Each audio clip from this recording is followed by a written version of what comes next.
sewer connection fee excise tax rates. Mr. Fearborn. Thank you, sir.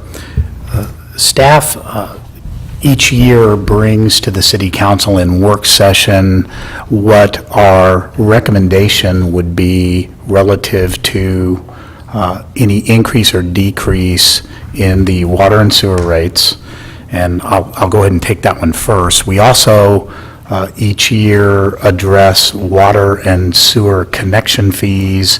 And this year, for the first time, we'll be talking with the council, just giving you the heads up on what the License Tax Review Committee's recommendation was. Normally, we bring that immediately to the council, but as long as we're talking about rate and fee increases, we thought we'd just kind of bundle them all together, mainly just to give you a heads up on what we're going to be bringing to you at future dates.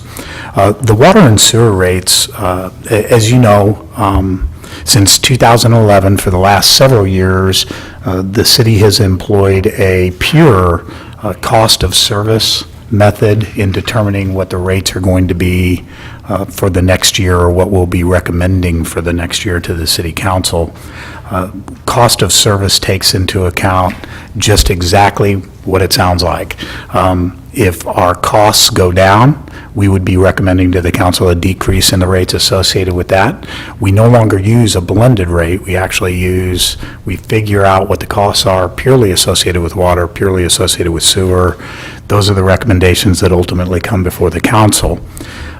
For 2017, we are modifying our cost of service just a little bit. We provided to the council all of the assumptions and the known factors that we have before us relative to cost increases, and we sure wish cost decreases in any given area, but that doesn't seem to happen as much anymore. And those are on the second page of this portion of the memo. We also have to figure in addition to the outside costs, specifically from Kansas City Water Services for the commodity and Little Blue Valley Sewer District for the service of providing sewer service, we have to figure in such items as assumptions on personnel cost increase, other increases that we might be seeing at our level internally. And then we also have to factor in how much we're going to be buying and ultimately selling, as in new customers, and what the rates mean for existing customers. We have to balance out what happened the previous year and how we closed out the enterprise fund and the enterprise capital maintenance fund, and any help that those might need to get to recommended balances.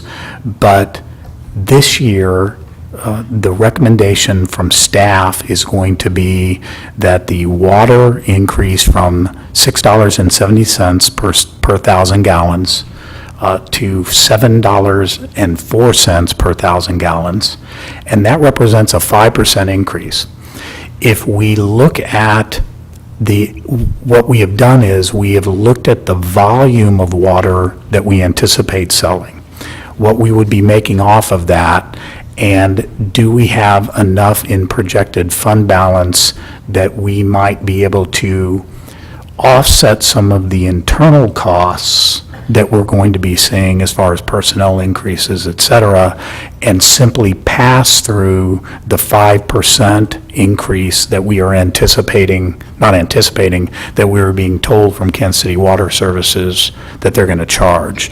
So that is going to be staff's recommendation for water, is that the only increase be associated with the Kansas City Water Services increase, that we're having to pay 5% more, charge 5% more.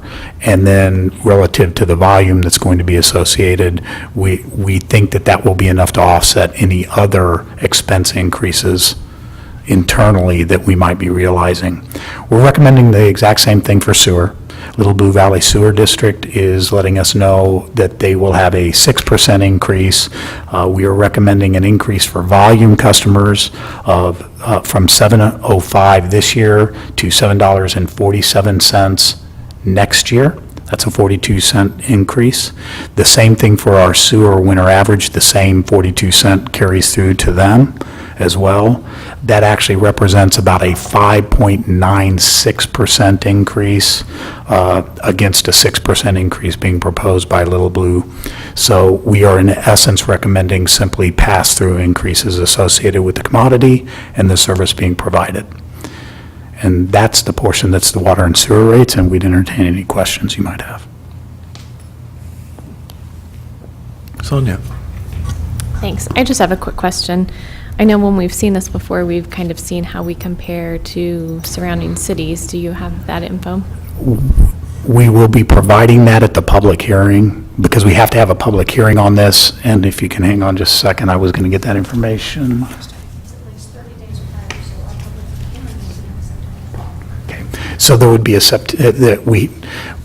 sewer, water rate increases or decreases, changes in the water rates do not require a public hearing. Interestingly enough, sewer rates do. I haven't got that part figured out yet. Maybe we'll look at that in code when the Charter Review Commission is meeting at the exact same time. But we do have to have a 30-day posting statute. So we'll be bringing that to the council like we do each year. And during the public hearing, we thought it'd be really important to have the most updated information. If anecdotally, knowing where some of the other places are and the small amount of this decrease, we're probably still going to be the lowest in the county. Kevin? Thank you, Mr. Mayor. During your report, you alluded to, and I'm going to ask you to restate it restate it. I'm going to paraphrase because I'm not really sure, but I need clarification. You talked about the enterprise fund, and the paraphrase that I got out of it is to prop it up, support it, to bring it up to date from the previous year. Am I correct in that paraphrase? Or go ahead and explain back to me again. Well, each year, of course, the enterprise fund is called the enterprise fund because from an accounting standpoint, we have to treat it like a business. It's an enterprise. So we have to make sure that we not only meet cost of service, but that we keep a safe balance. Of course, we have to, by city code, by council decision, keep a 20% restricted balance in there. In addition to that, we like to keep a small balance over and above that available fund balance, just like the rest of our operational funds. Because this one is a business fund and because we were operating off of a cost of service model, we like to keep that less than you would expect in available fund balance in the general fund or in the park fund. So this one, we actually drive down for Jim Fearborn, nearly sweaty palm level in some years when we're just looking at thousands and not even tens of thousands in available fund balance. But what carries forward in that available fund balance into this year, we are now taking into account for the rates for next year to assure that we do have a safe available fund balance over and above restricted. Okay, thank you. The follow-up question would be, in the event that we are not able, as a city, as an enterprise, to collect on the services provided, the product provided, the water, where do those, are the future rates impacted by that, the percentage of the next year's to make up those losses? The city has a bad debt a bad debt account. From generally accepted accounting principles, you have to have a bad debt account. Bad debt account, like any other expense of the city or lack of revenue of the city, does contribute to the overall rate causation. Anyone else? Kevin? Thank you. It says an average increase of $4.03. What do you consider an average? I believe we're using 5,500 gallons, 5,300 gallons a month, sir. So what does that equate to? How much? $50, For- 60? Yeah. You mean in the total, but, well, for Yeah. a 5,300 gallon user, this would be the increase for them, what Okay. they would realize.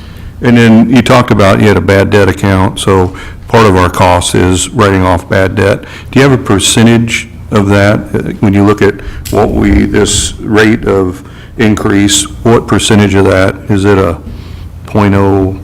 I mean, is that something you can have at the public hearing, or? Yes, we can, sir. Okay.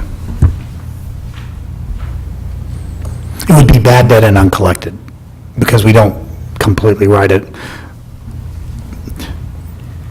Sooner or later, we're going to have to bring you, the auditors are going to force me to bring you our bad debt, and to write it off. I hate writing it off, but we have to sooner or later.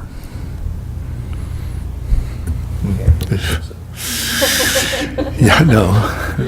Kevin? Make it later. It was a comment more than anything, so I'm going to forego, but thank you. Okay. Anyone else, Joe? Okay, so the next item is connection fees? Yes, each year, we have the opportunity to also review the water connection fee and the sewer connection fee. While rates are associated with existing customers, the water connection fee and the sewer connection fee go into dedicated funds, cleverly named exactly that.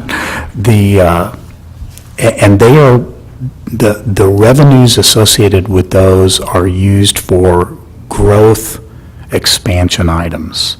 If we have to put in a new sewer line to handle growth, it would come out of the sewer connection fee fund and the funds that have been garnered into there by making these charges. This year will be the third year in a row that the city manager recommends no changes to these. We are doing well in those funds.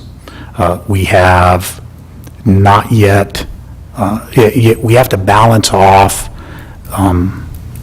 the construction cost index and the fact that there are rising costs to us associated with those fees. And at the exact same time, we also have to think about, because this is not a cost of service issue, we have to think about the use of those funds. We do not want to be charging customers to have funds languishing. Also a bad accounting method. Because we currently have no major projects on the horizon to use with those funds, I would recommend that we hold the line. It's kind of a small way also that we can contribute to new housing starts and new commercial starts by saying, for 3 years, we haven't raised these particular fees that are associated with it. While not the highest fees we charge, they're not small either. So we can advertise this to our development community as one of the things that we're holding the line on. So I would recommend no changes to this. Kevin? Thank you, Mr. Mayor, and I appreciate that.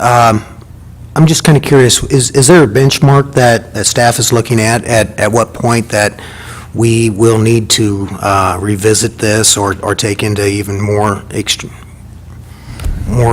greater consideration than just passing it on and continue on with, I don't want to say status quo, but with what is needed?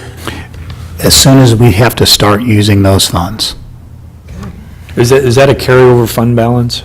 Yes, sir. As it grows, it begins to carry over. So really what you would look at is if there was like a traumatic cost for infrastructure replacement. A lot of our newer communities have got pretty sound infrastructure in place, so it's really it's a matter of us, because the new infrastructure is paid for by the developer, and so if we have to take care of anything after Right. that comes out of this fund, correct? Alexander, for example, with the sewer, the Alexander Creek Interceptor, when that extension needs to occur, or the Southwest Interceptor, due to growth, then those funds will become very, very active. And it's our job to put in the main. The developer handles everything from there. Correct. And then that might be a time when we begin to kind of use up those funds that we might want to consider a potential fee increase. Yeah, and that's a perfect example, so I appreciate it. Thank you. Anybody else? And then we have the excise tax? The Excise Tax Committee met on July 11th for 7 minutes or so, and As in the years past, we are recommending, the Excise Tax Committee is recommending to the City Council, and this will also come before you for formal action. We will be recommending that the construction cost index of 2.9% increase be applied, and that would take the residential from $1,874 per trip to $1,928 per trip, and non-residential from $500 to $515. And again, that is a recommendation of the Excise/License Tax Committee, and so that will be being forwarded to council, no fail. And that's almost like an inflation rate, isn't it? That's exactly what it is, As sir. it relates to the 2.9%. Construction cost index from May to May. Right, okay. Anybody else? Do you have something, Ken? I'm going to ask, because I'm not going to assume that I know what per trip means. Can you explain what per trip means to me? Mr. Cataret?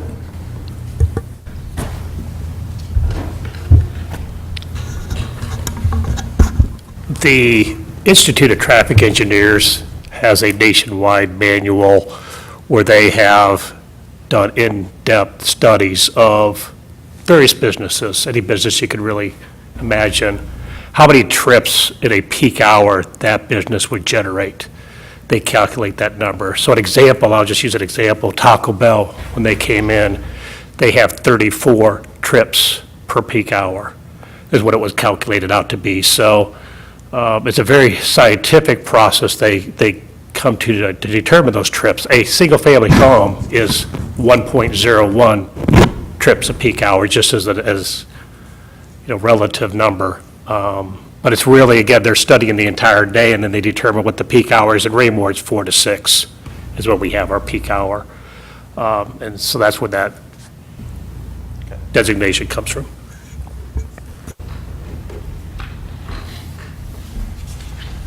Anybody else? Is that all on that particular topic? That concludes staff reports, sir. Okay. Next item on our agenda is the Charter Review Commission appointments.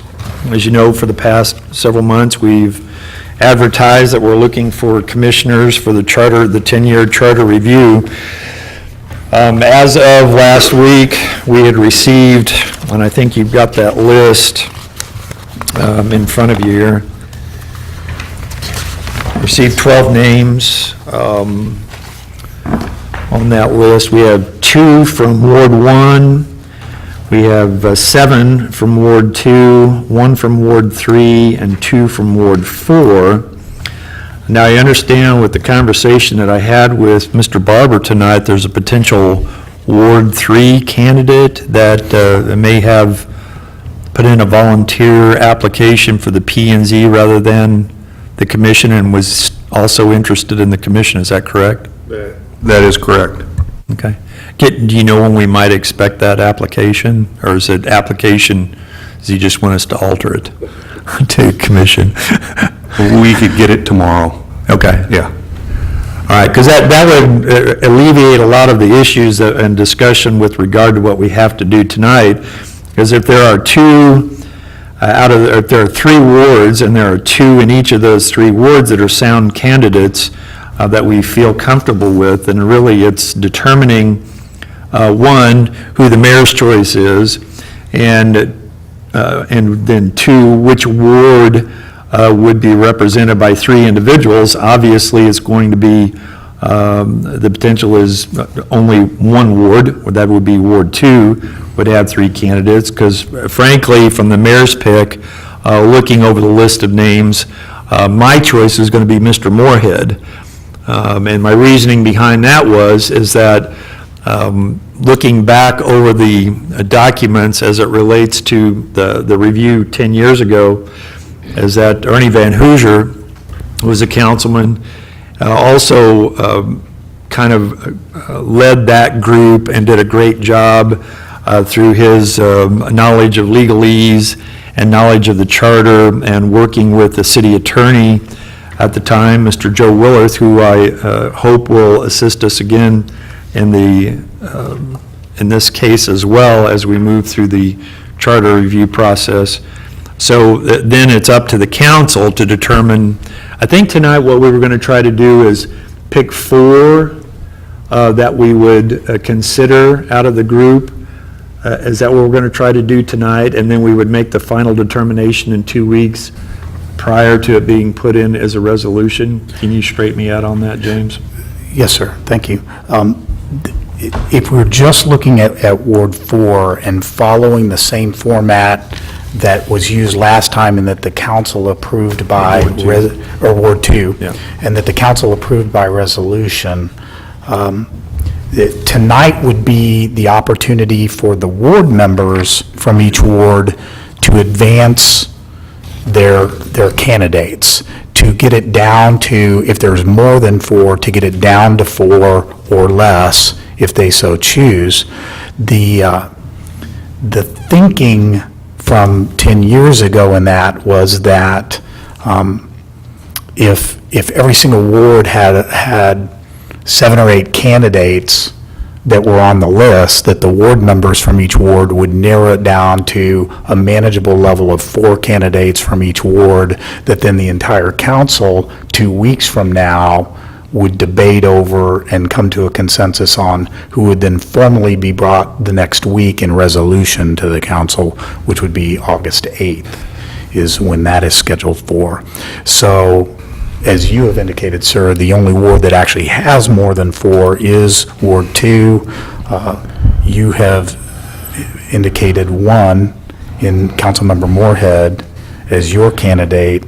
So in keeping with that, it would seem that if we were going to follow the strict rule of the resolution, that tonight 4 or more other candidates for consideration by the council besides your pick would be brought forward by the Ward 2 members for consideration by the council in 2 weeks. Mr. Mayor, I would actually like to express an objection to the format. Respectfully, and while I appreciate the comments made by the mayor, I appreciate consideration by council, my concern is I believe there's a conflict of interest. Even with Ms. Hubach being in a non-contested ward, for us to sit and debate the merits of members on this, we're at a disadvantage, or we're at a distinct advantage if it was, because inherently, and I guess I would say this, of course I'm going to believe I'm the best person to be considered for the position. So, I'm going to be subjective on this, even if I try not to be. And respectfully, the non-council members who are on the list did not have the opportunity to potentially come and kind of advocate for themselves. So, I just, I'm with zero disrespect to the other 2 council members as well. I just think the 3 of us should not participate in the discussion of the whittling down of people on this list. I would agree with you, but I would think that it would be kind of a gentleman or a ladies' agreement that the 3 of us that are on the council would automatically be approved by the other council members to be on there. And so that being the truth, then there's no need for us to engage in the dialogue, and I think you'd be right on that. And it's nice that the mayor wants to recommend you, but you already have a recommendation by being on the council, and so that would leave him available to pick somebody else for his choice then. Mr. Kellogg? Thank you, Mr. Mayor. Thank you, Mr. Moorhead and Mrs. Hubach, for your comments. I appreciate them. What I have to say about this, and where I'm going to throw out my objection, is that I'm a Ward 1 representative. The people that I know and represent the best, and that vote for me, are in Ward 1. I suspect that the council members in Ward 2 are more qualified to provide that recommendation to the mayor, just like I did the ones that I've recommended. I don't see this any differently than a planning and zoning commission appointment or a park board appointment, whatever appointment we do. With that format in mind, I didn't have any other interference or input or I don't want to say arm twisting, but for lack of a term, I didn't have any arm twisting from any of my colleagues in the other wards when we sent you the recommendation. Me and Mr. Stevens discussed that and made that decision together, and with the concern of our ward. So with that said, I'm going to refuse to even enter into a discussion as to what my colleagues in Ward 2 would recommend for theirs. It's my understanding, and I'm not preaching or trying to be condescending in any way, but I believe my role and our role as council members at this point is for advice and consent.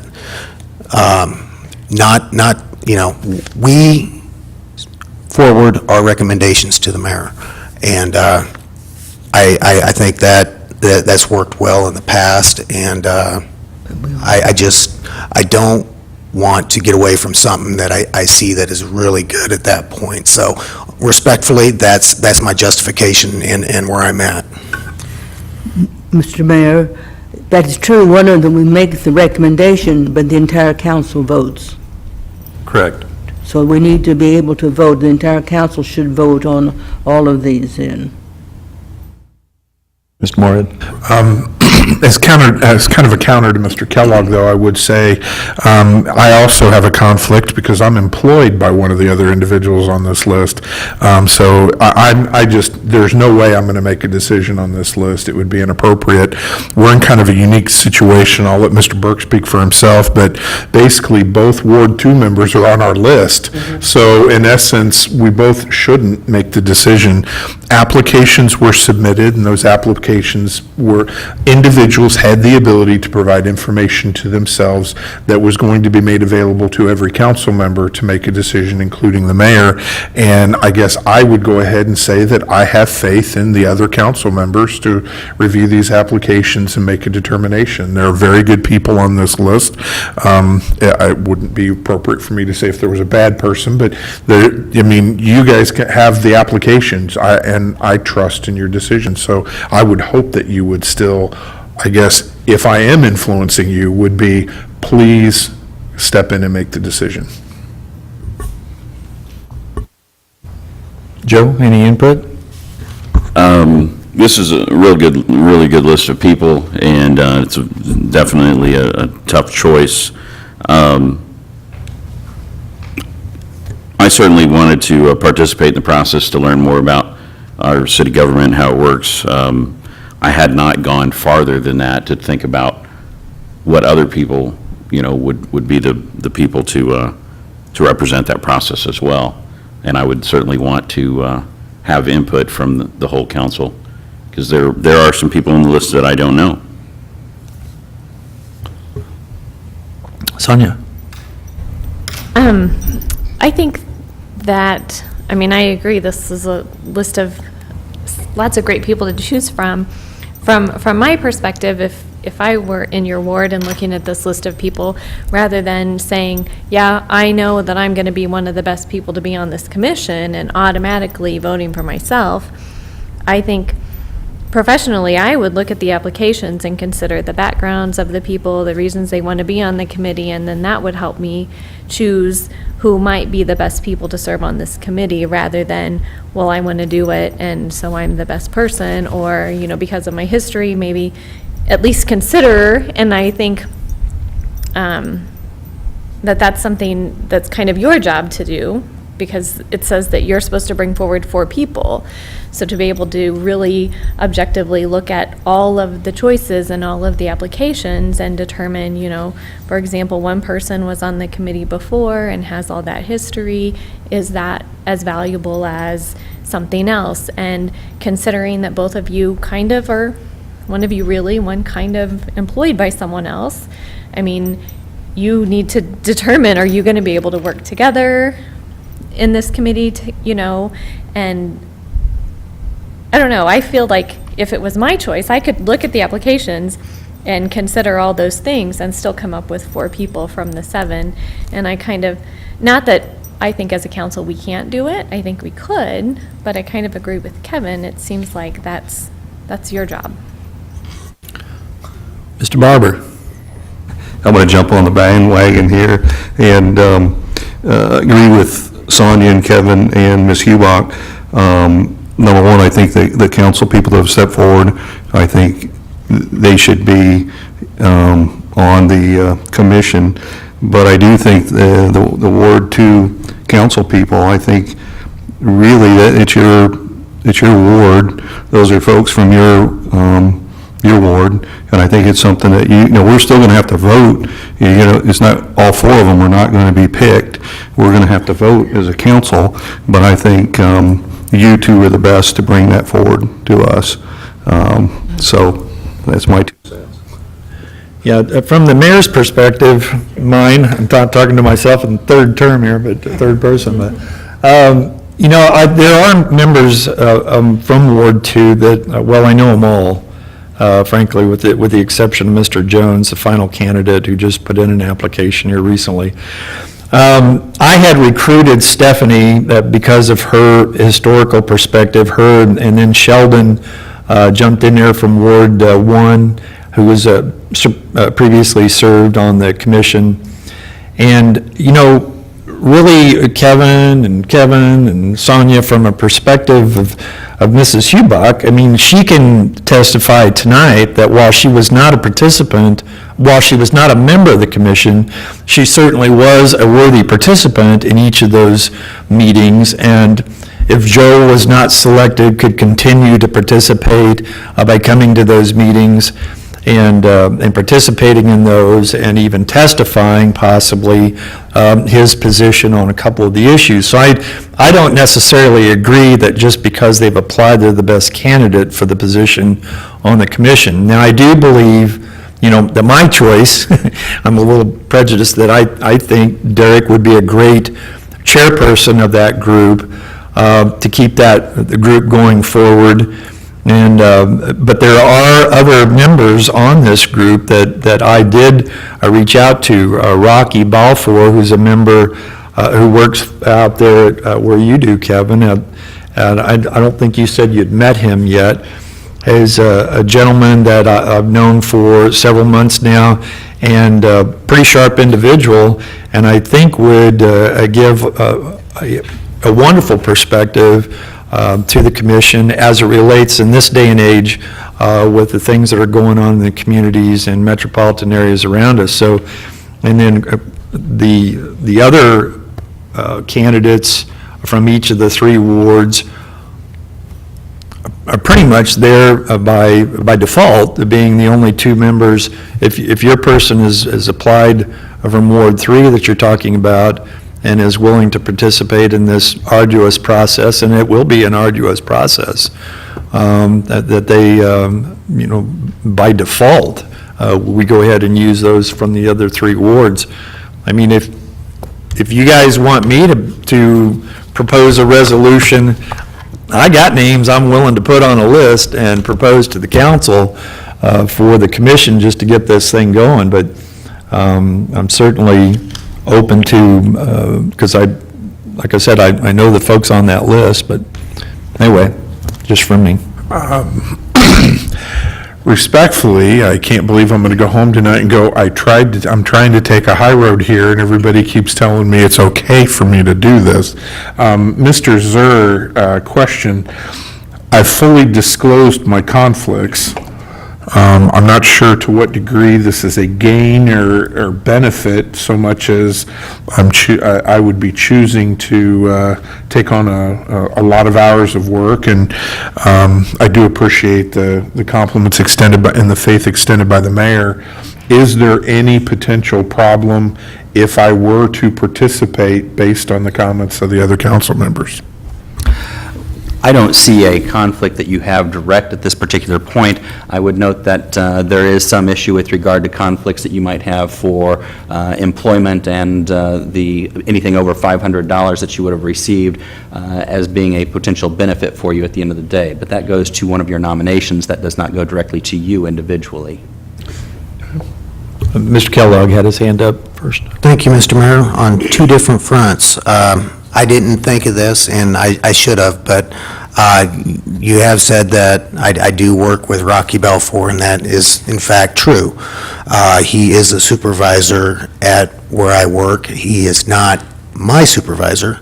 I have not directly been introduced to Rocky yet. I've asked many questions about him. I know quite a bit about him. I've seen him. Very nice gentleman, as far as I'm concerned. Everything I hear about from him is good.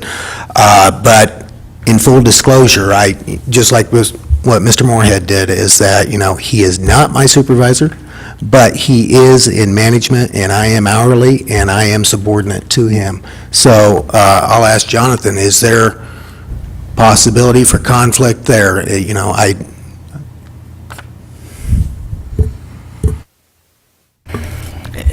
Again, your direct access to him, is that so how direct are we talking about?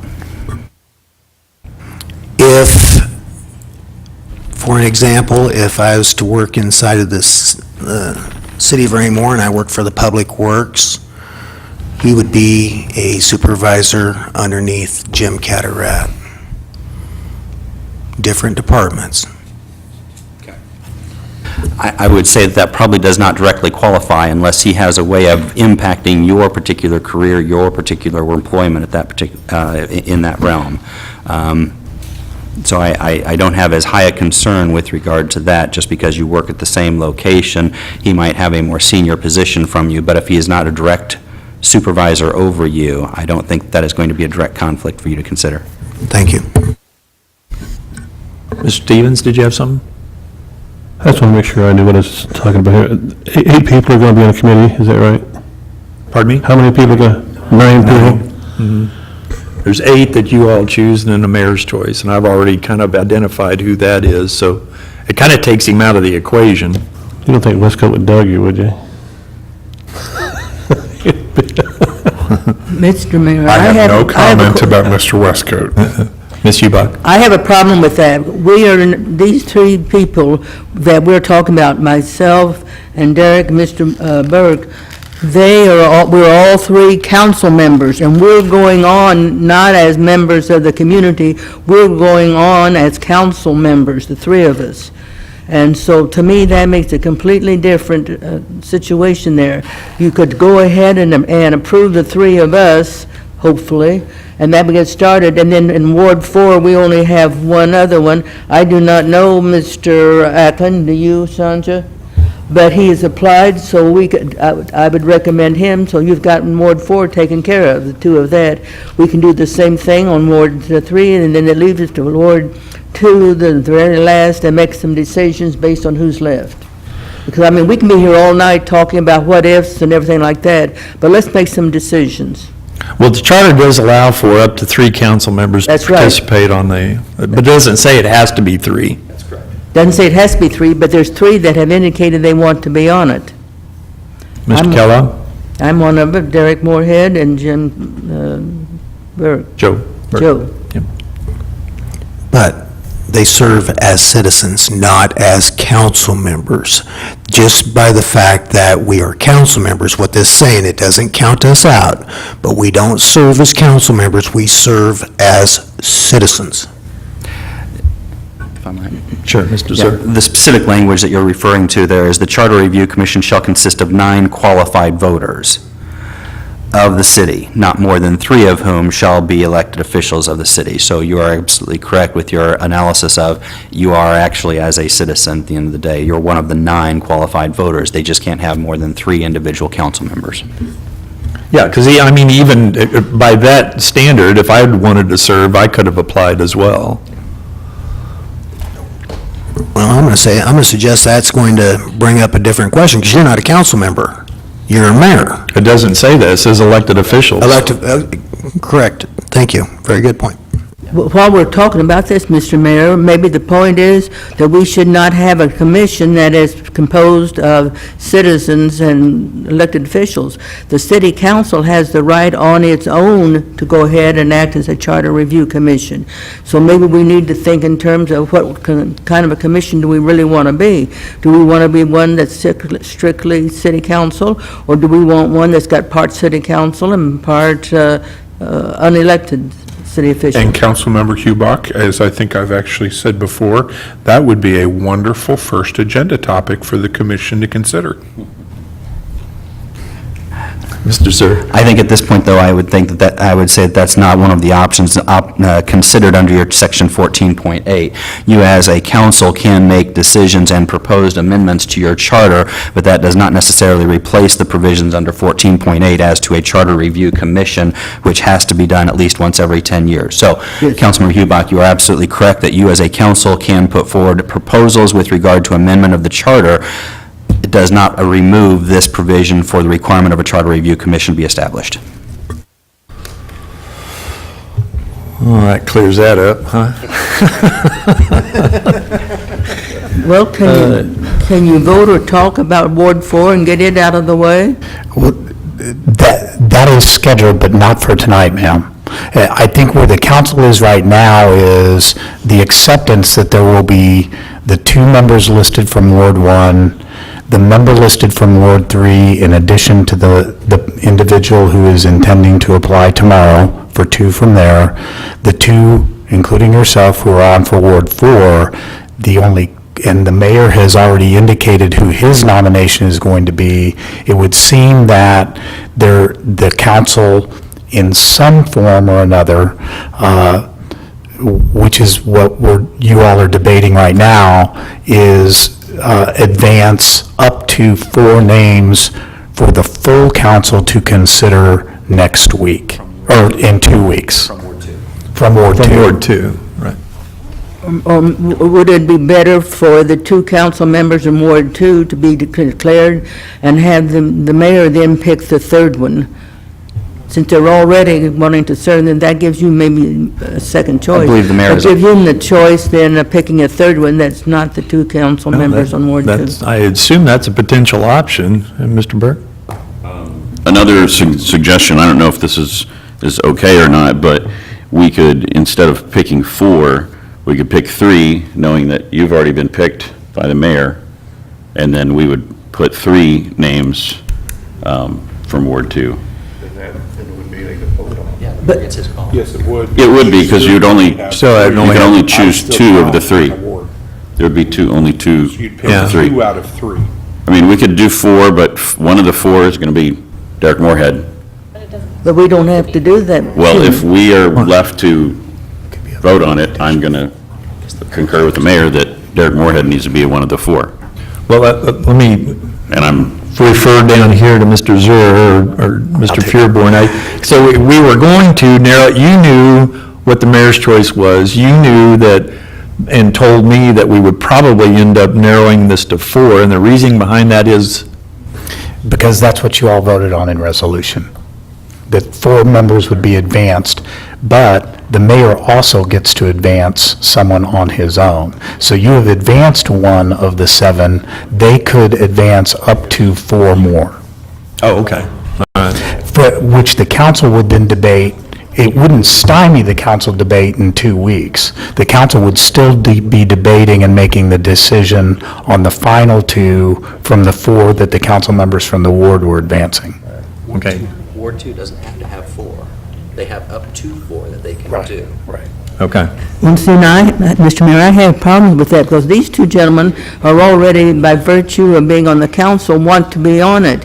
So that gives you the right then to pick a 3rd person.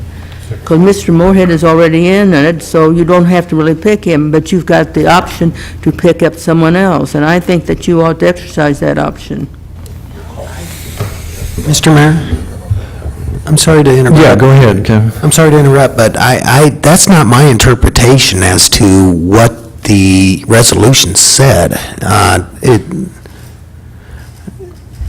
And Jonathan, I'm sorry, but I'm going to ask you to reread that again until we get a grasp on it. Which point? The- Going from the resolution? What the resolution says about the council choosing up to 4. Okay. So as part of your establishment of this commission, under Section 5C, I apologize, Go ahead. Okay.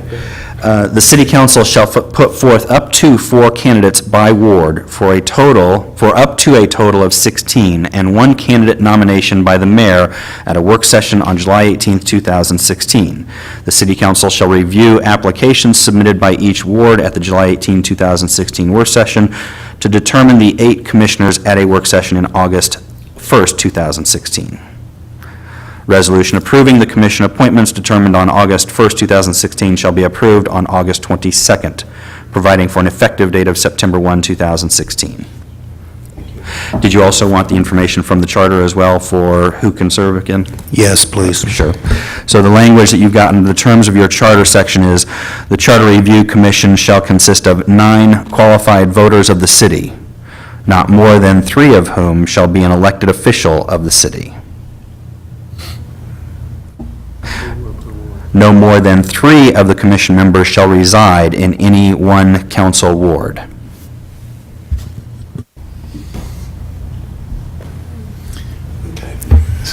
Go ahead, Jim. Would it be safe to assume from the dynamics at the table, sir, that the Ward 2 members are attempting to come up with 4 members? In which case, Okay, Mr. Mayor. Okay, Mr. Moorhead. Based upon the instruction provided by staff and the other council over and above the statements of conflict of interest, the 2 members from Ward 2 are moving forward 4 individuals. The first individual is Stephanie Daring. The second individual is Derek Moorhead. The third individual is Joseph Burke. And the fourth individual is Rocky Balfour.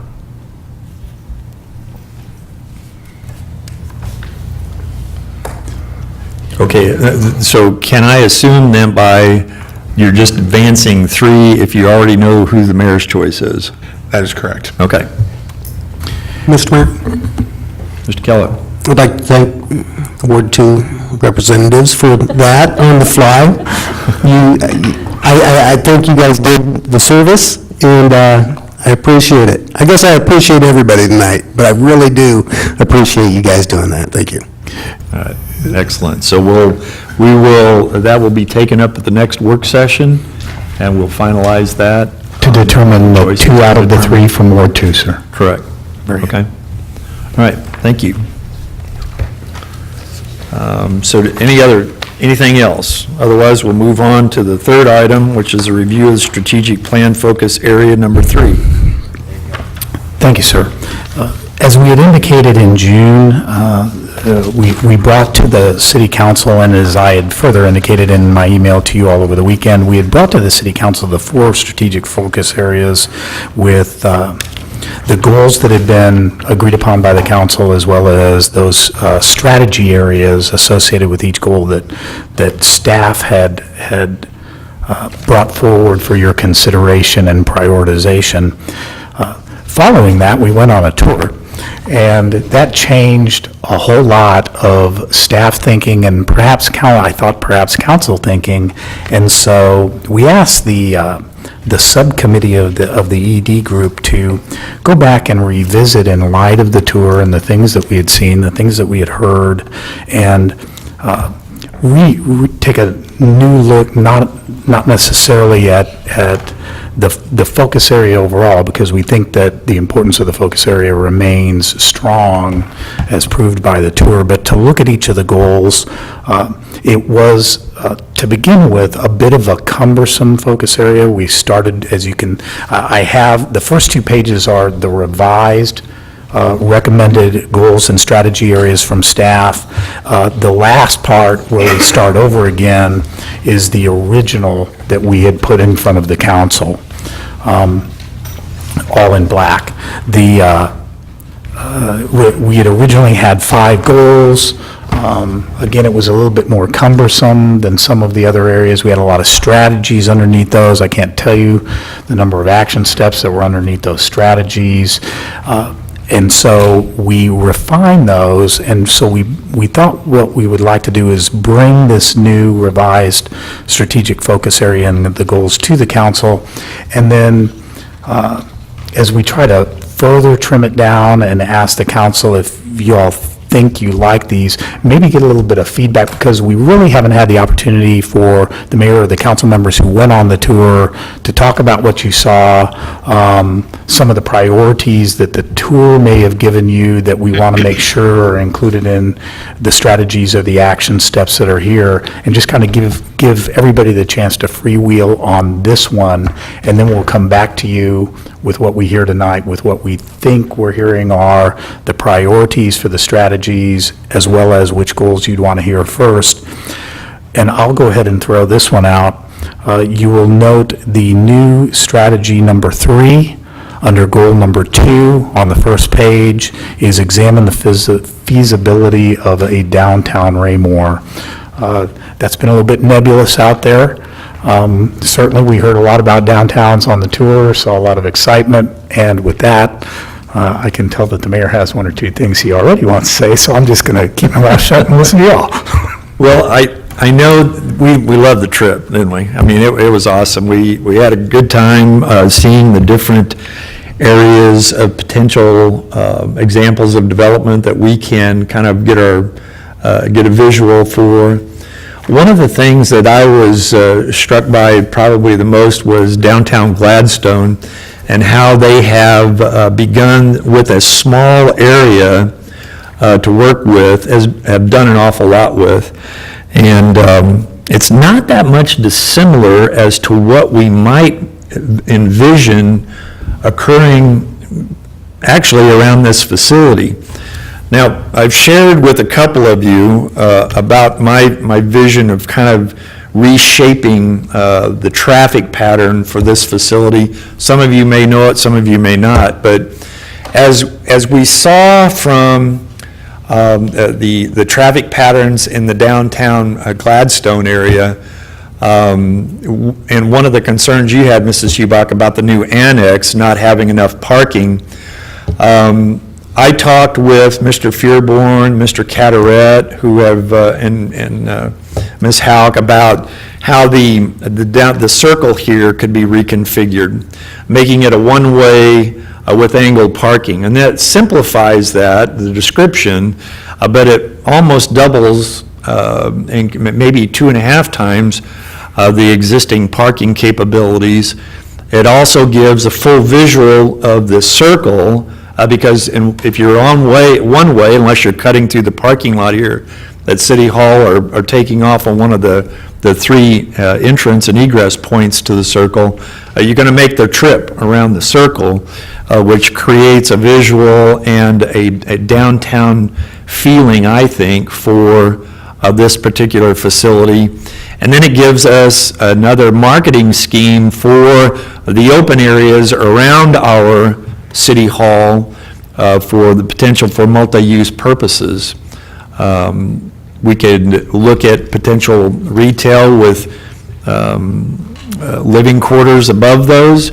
We could look at the potential for, out here to the east, some high-rise apartments, because there's a lot of land that we have here available that really I don't think Gladstone had, but made the most use of.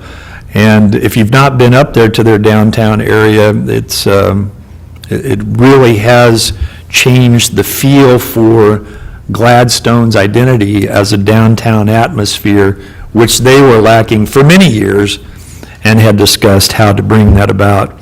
So we've got a lot of visual things that are happening here that I don't think we're going to be able to get a full feeling for until the annex is in, until the reconfiguration can take place, of which I've heard our engineer and our community planner are on board with for doing, and frankly, they've got what's the resurfacing that we're going to do?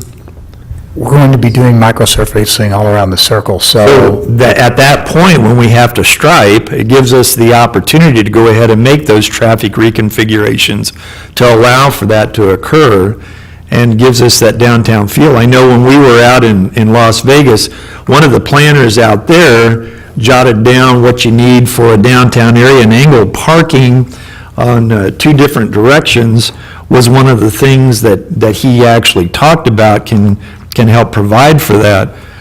And it's a pretty simple change for us to be able to do around here, and will hopefully give us a different dynamic that we can work with regard to the circle. And anybody jump in here if you want to, but at that point, as we begin to change the looks around here, it becomes a marketing strategy that we can now also play up on because we have pockets of land around us, that it now creates a different focus for developers in order to look at us as the downtown area. So that's my simple input at this point. Mr. Stevens, you had something?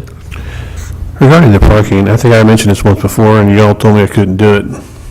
So I'm asking, why not? Why has it changed? Which one? The angle parking, we said there was some kind of rules or something that you couldn't do that. No, Maybe you misunderstood what I was asking. Yeah, it had to have been because, angle park, now, angle parking, if we kept it two-way, we would not be able to do. But this is in conjunction with going just simply one way, and certainly with what Mike calls the kickouts that are used for parallel parking right now, that gives us a very, very wide one lane. One of the issues that we had brought up relative to that is how PD felt about it, because if they're leaving here a little bit on the hot side, we want to make sure that it's easy for them to get in and get out. And Mike has been working real carefully with the chief on a number of kind of interesting dynamics that are associated with that, but I think that they're getting along very, very well with it. And it's worrying me that might cost me some money. Add something else too. A downtown usually has a mix of things, retail, services and whatnot. Do we really have that much room here in the circle to make that happen? I mean, is it going to really be a downtown area? If I could, can I, just one more thing, one more point I'd like to make, is that, at what point, I think what we need is a strategist that will let us know at what point do we lose that downtown grip?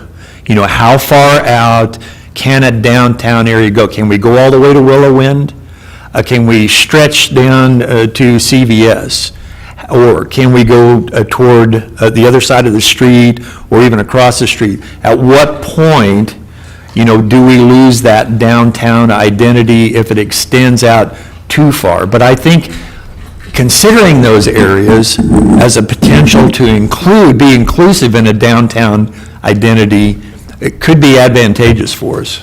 I think it's a good point. I figured a downtown would take from Sunset to, what is that, Fox Ridge, those three streets right in through there. And what I have seen in that area contains most of the businesses in Raymore. It also contains what you consider you need in a downtown area, a bank, the city, the churches, some of the different things like that. And the only thing that we lack in a downtown, in the conventional downtown, is the homes or the apartments that are above the buildings. And that, to me, is where what we put in is one of these luxury apartment houses like Meredith would like to see us do. That is, when we have that, then we have the nucleus for a downtown there. One of the things in this book that I've been reading about, Rule by Design, they used a lot of roundabouts, and one town had 78 of them.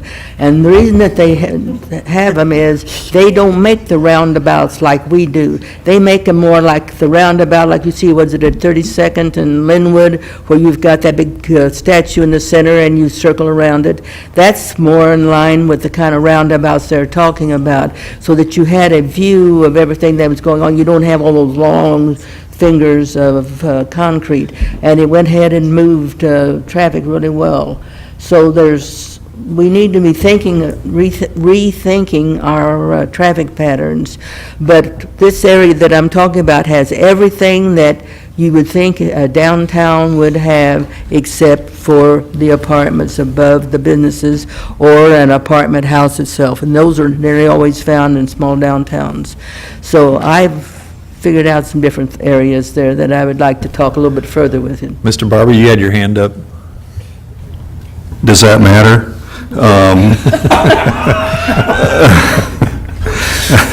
It does. Okay, I just wanted to make sure. I wasn't sure of the rules, because I'm pretty good about just speaking up. If that's the new rules, I can start that as well. So what I was impressed with Gladstone is that I've always been of the mindset that the private sector, the developers were the smartest guys in the room. They've done it before, they got the experience, they know what to do, if they can make money, if they can make something happen. Those are the guys that you kind of lean on and kind of let them lead you. But Gladstone didn't do that. They didn't wait around for that. They went in and started buying property. The city bought property, and they became the developers. And they had their vision about how they wanted it. Some of it, I have to say, which is not a popular word, but they did subsidize a couple of businesses to get it started. But once they did that, then kind of the build it, field of dreams, they build it and they will come. And they sure showed us that. I mean, they have got a thriving area there, from apartments to multi-use to they had the park that had the amphitheater in it, the whole thing. Of course, they had a swimming pool down there too. But, as far as the multi-use around the city circle, I don't know if this is an area for retail, the way it's kind of really off the beaten path. But it could be a multi-use, be for professional buildings. You do the professional buildings and then have the apartments on top. And maybe a couple of restaurants or a restaurant around the area, but to do full retail around the area, from what I saw on it wasn't North Kansas City, but it was the north side, they said that was a struggle to do multi-use and retail. It's just we're not European, you can't walk to that area, you're gonna have to drive to that area. So, and back to what the mayor said about one way, I hadn't thought of that, but I like that from the standpoint, there will be crowds in that circle, and one way is a lot safer. When you cross the street and you have to look one direction, that's much safer than going two directions. If you ever been to an old square that's two-way, you've been to a town that had a two-way square, they're horrible to try to cross them. I much prefer the one-way, so I think that's a good idea and a good point. Thank you. Mr. Kellogg? Thank you, Mr. Mayor. And I agree with that. That's exactly the way I envision kind of a downtown area. Okay, now, from what I read here, strategy number 3 in red, changes. Okay. This is revised. It only says to examine the feasibility of a downtown area, not to plan one out tonight. That's, and not that everything's not a good idea, but let's not put the truck in front of the horse on this one, this is sound, let's let staff examine the feasibility of a downtown area. I love your idea of one-way street, diagonal parking. I think it would work a lot better, not just for crossing the street, but for people to park and getting out of those parkings, because basically they have to parallel park. And quite frankly, I don't want Jeff Stevens parallel parking beside my Mercedes.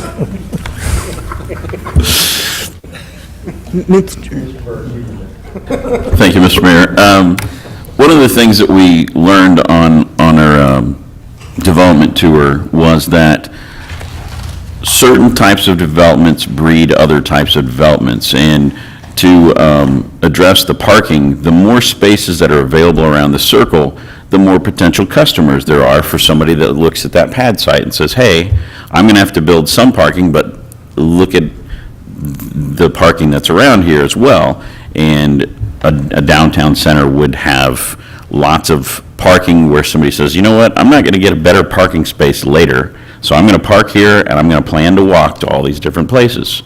And also, I pulled up Google Maps, and if you put the city circle in the bottom left-hand corner of the box, there's a lot of empty, undeveloped land in that box on both sides of 58, all the way down past the fire station. There's a lot behind Mazuma. There are opportunities. If people saw those opportunities, developers saw opportunities that might work for them, but I don't know that we can force their hand on it. Later on, hopefully, we'll get into the issue of what we looked at on the apartments, because I want to come back to that issue when we're done with this one. Okay. Thank you. Mr. Moorhead? Yeah, I really connected with the mayor's idea of doing that with the road. One of the first things that hit me was, living on Johnston Parkway, I'm instinctively coming up and coming that way into this circle, and I naturally travel the north part of the loop to get to Gulf Express, Community Bank of Raymore, et cetera. This will create a more organic flow to use the entire circle. I know Mr. Frederick will appreciate the high volume driving in front of his office, et cetera. There's benefits to that, but we are spending a lot of money building a facility down there. We want people to drive over by that way. We have land that we have for future development for uses. We want people to want to use this full circle. I like and really embrace that idea. But, when I think about downtowns, and, Ms. Schubach, I love your ideas, and I'm aware of the book as well. One of the things, though, that I think about when I look at surrounding communities, though, when I look at Peculiar, Lee Summit, Belton, Grandview, their downtown is not their high commercial districts. And so the idea is, we don't have to define, that's why, and Councilmember Kellogg really pointed this out, the key word there is examine. It's not to do the downtown, it's to look at feasibility of the downtown, explore it, discuss it, because in my opinion, I don't think we have to try to shove a high-volume commercial district and call it our downtown. If you look at the development of mixed use over off 135th Street and Row, that Prairie Fire complex is incredible.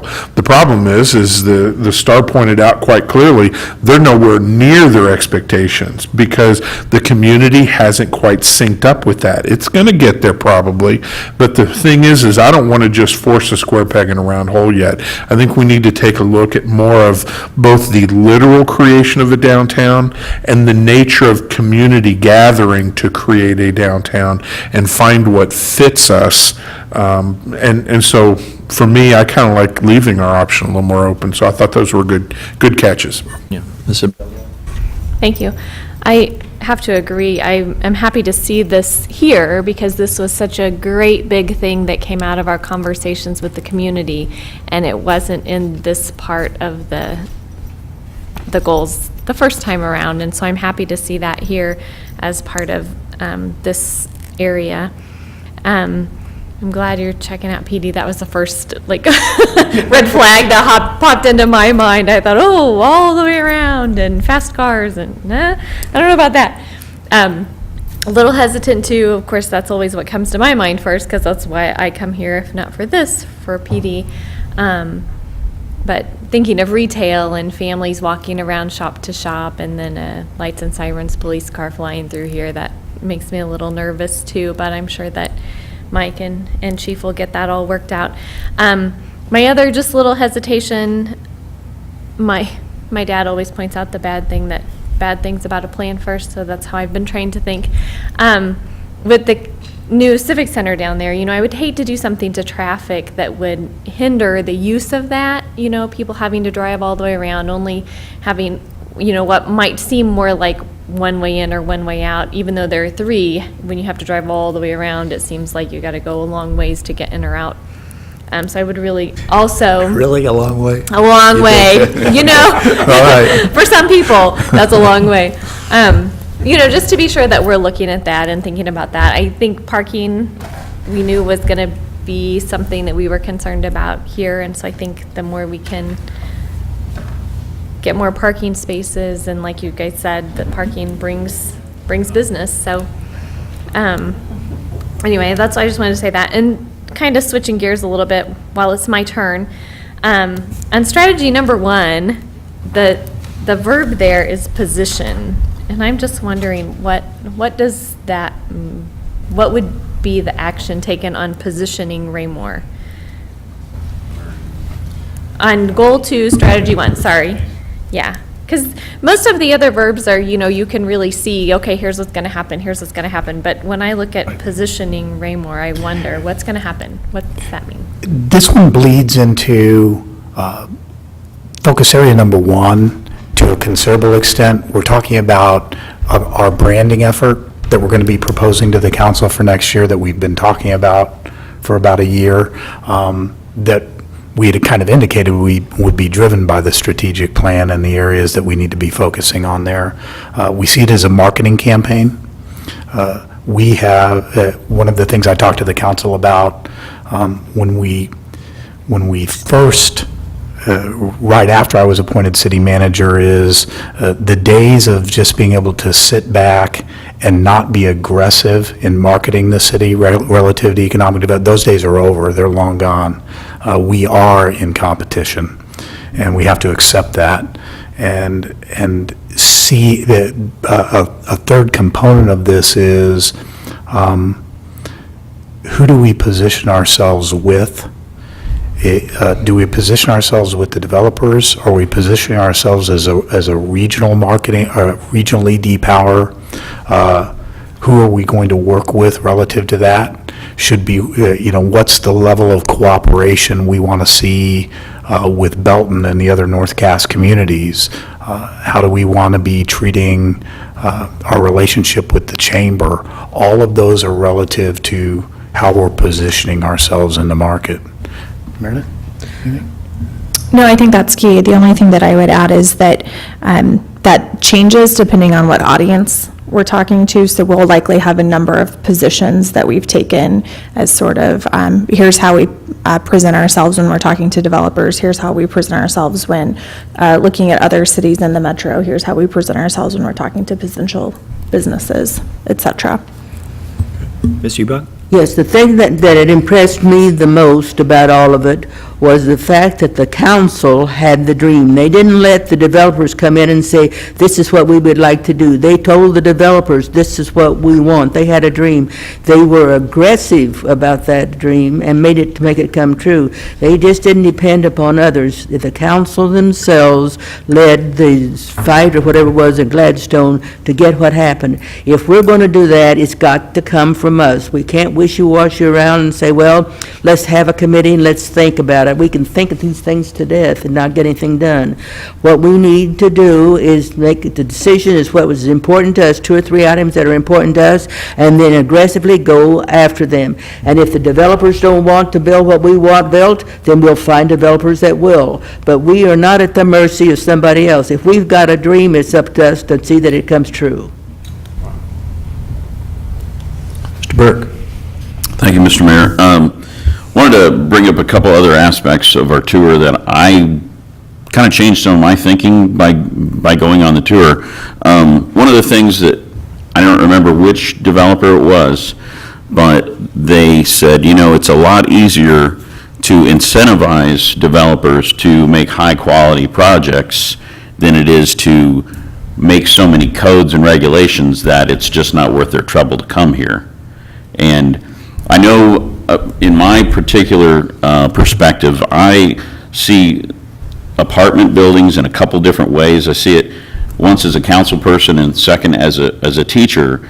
And I kind of look at the resources we have in the schools, and the more people that we have living here before we can build new schools, it puts a real drain on our community.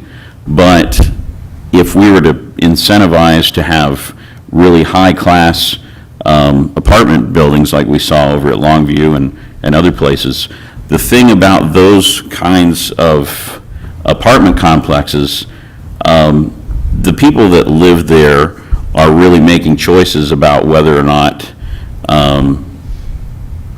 they're going to put money into a mortgage, or they're going to put money into a community for 5 or 10 years and then maybe have a transfer somewhere else. But what those people do is they add population that brings the population to a threshold where developers say there are enough people living in that town with a high enough average income that they will want to shop at a high-quality operation.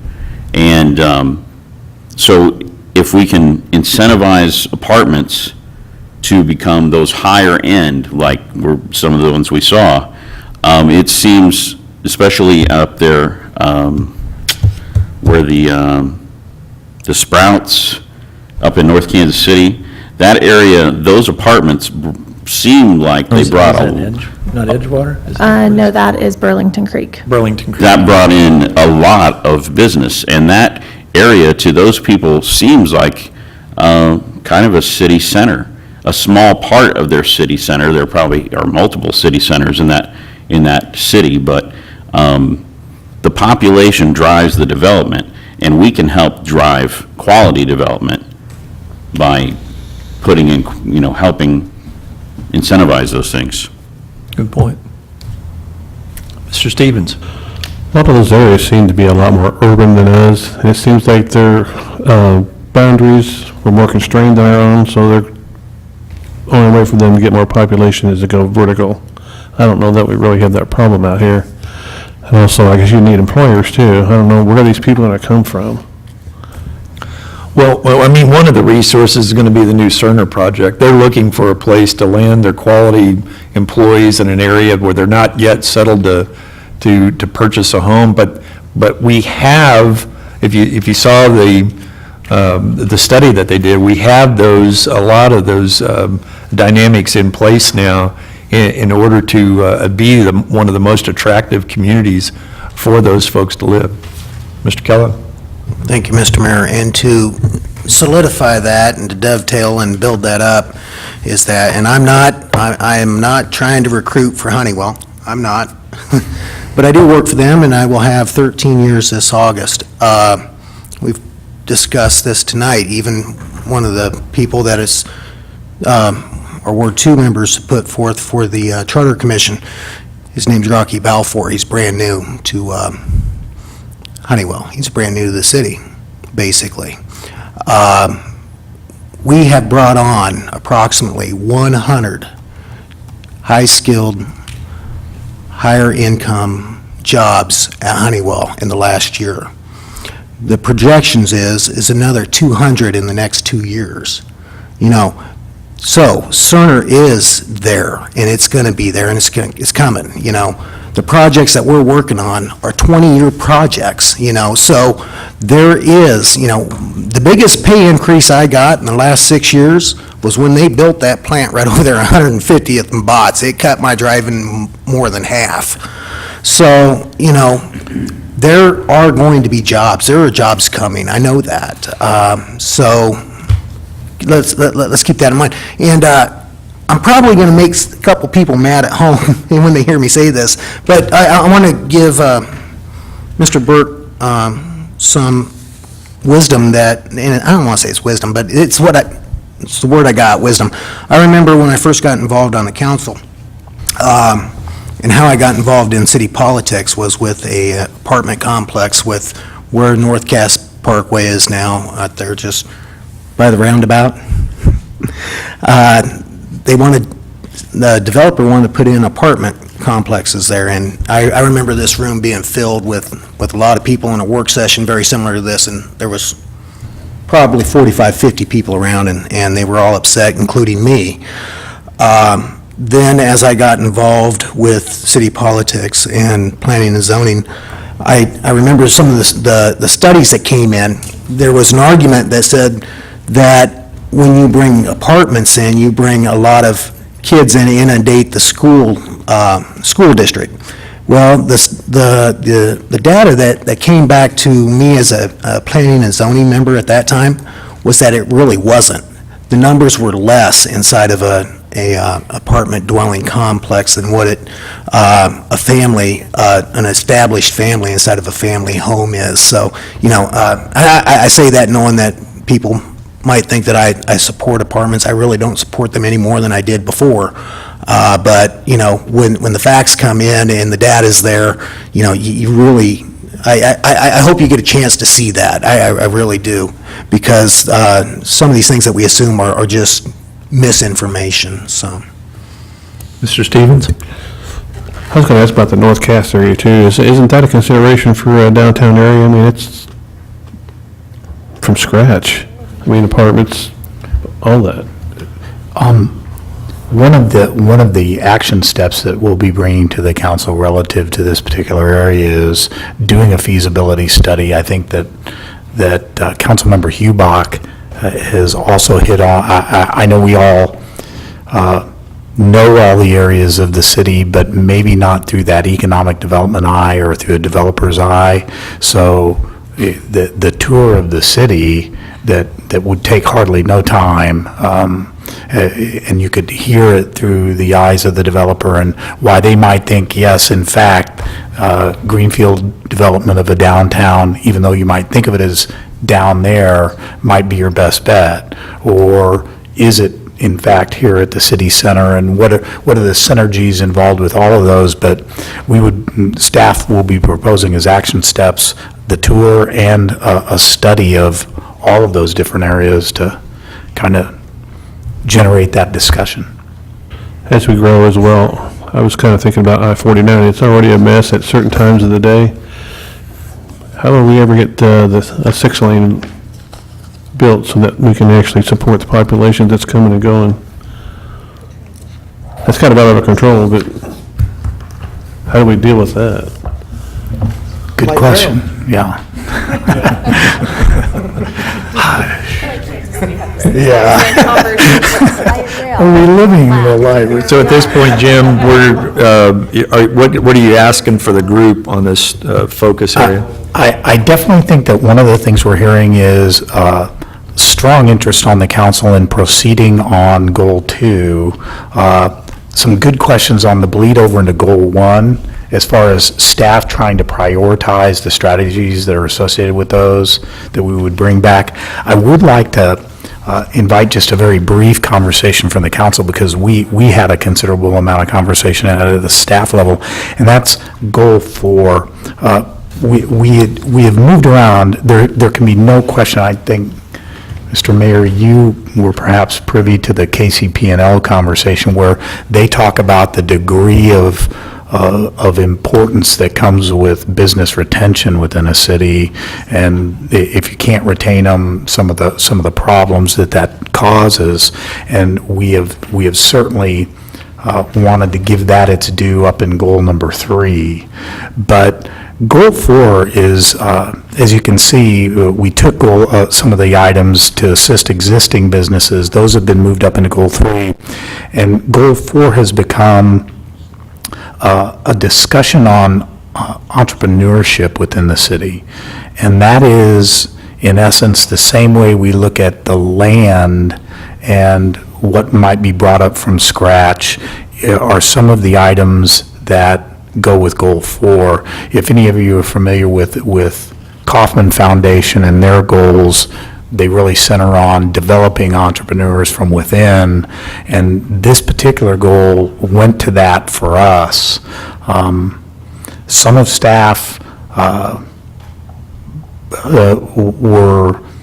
considered this one to be one of the lesser goals that developers need to develop on their own, and why should the city be assisting somebody and let them create their own ideas and build it up from scratch without city aid. To know this is one of the areas that if we're really wanting to build from within, we should be paying attention to trying to encourage our citizenry to branch out and become entrepreneurs and then locate here. Kind of a lofty goal, but we did want to hear some council feedback, if you don't mind, on that particular one before we close out this evening. Sure, Mr. Stevens. Speaking of which, I think we had a councilman that used to be here that was talking about an incubator. And that's, Perhaps, yeah. How about the old, what's the store that we're on by? Orchland's, would that be a good place for that? possibly. Anybody else? Ms. Abdullah? I like the idea of this. I feel like as a city, we're already doing that to an extent. I feel like the farmer's market really encourages that. I know I'm blank on the name, but the new business that just opened in Pine Street. The boutique there. yeah.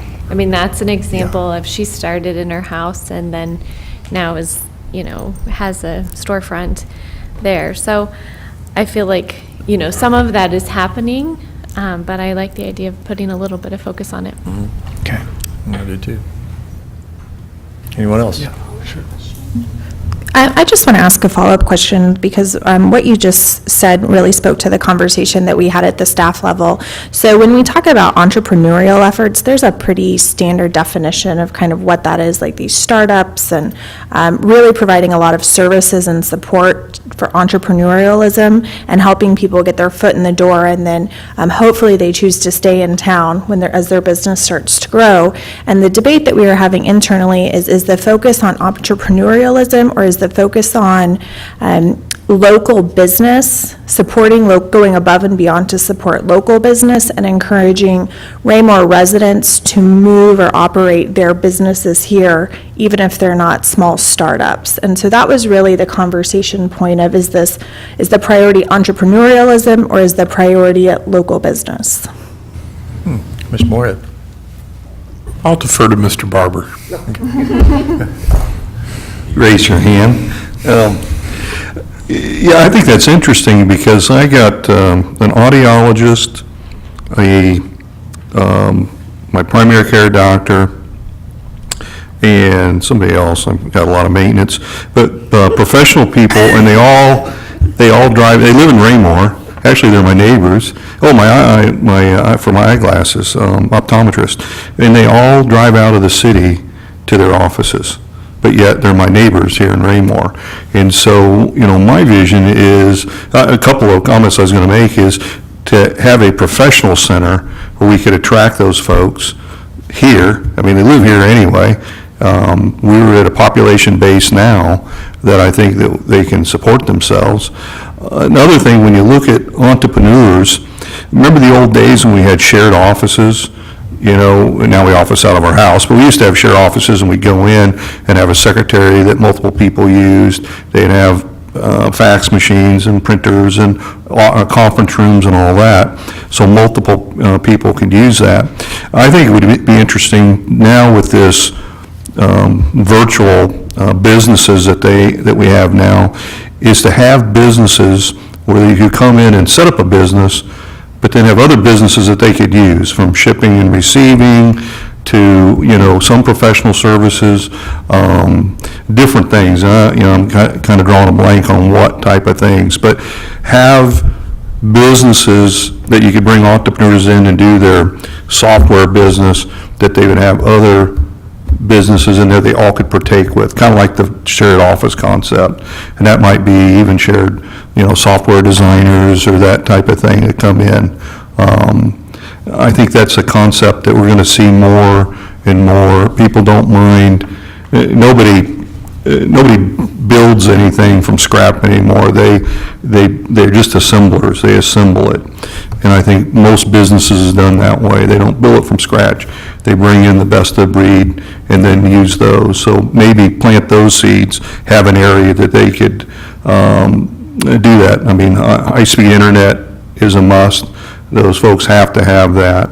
And then maybe you do offer some tax incentives, for those type of folks to come in and set up shop in Raymore, have a special high-tech tax incentive to attract them. Meredith, is there grant monies from the Kauffman Foundation for both ideologies? I think the Kauffman Foundation really focuses on entrepreneurs, and the grant money is typically available to the entrepreneurs for that. There's some money available to create a system that supports it, but mainly it's for the people. And so if you look at like Independence, they've converted one of their old hospitals. I think that's, Yeah, we actually have, we they have a Raymore resident who offices out of there in their business.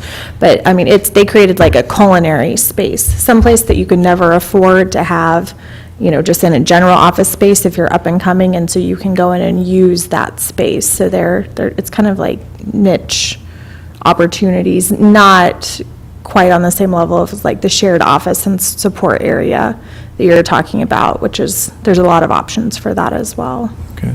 Mr. Moore? I kind of want to expand on that, but to answer the base question, well, I love the idea of the entrepreneurial approach, and, again, I've said before that Raymore does not have a self-sustaining economy. People have to go and leave. We don't offer every service, and one of the things we do have the ability to do is offer flexibility for startups, new development. The problem is what I tend to see when I'm watching businesses develop is anybody can start a business. It's shifting that car into second gear. It's taking it to that mid-level that businesses have a hard time doing. And so I'd actually like to see us develop this on a multi-tier level and pay attention to both, because I would hate to be a community where we are viewed professionally. Okay, you go into Raymore and you start and you stay 3 years and then you leave and then you move to the better community. No, we actually can offer that here as well, both short-term and long-term development. So I'd actually encourage that we look at both and find policies and directives and offer resources that would allow that business who, like you mentioned the Pink Maisie, and she, what a wonderful story. She is successful in her own home, and especially with online sales, but she sees the value of still doing the online sales, and yet can have a small storefront and do some of that with direct client contact, and she seems to be very successful at both. But when does she want to go to that next level? Is Raymore capable of still servicing her? I'd hate to see her leave, especially with such a neat story. So I think we kind of need to do a little of both. Anybody else? Thank you, great feedback for us. Very good, sir. Where to next? Anything else? Okay. Anybody have any questions of staff with regard to what's been presented? If not, we have a reason to move into executive session. Mr. Mayor, I move that we enter into executive session to discuss litigation matters as authorized by RSMO 610.021 subsection 1. Second. Motion been made and seconded. Roll call? Councilmember Burke? Yes. Councilmember Moorhead? Yes. Councilmember Stevens? Yes. Councilmember Kellogg? Yes. Councilmember Hubach? Yes. Councilmember Abdul-Wahab? Yes. Councilmember Barber? Yes. Okay, we are into executive session.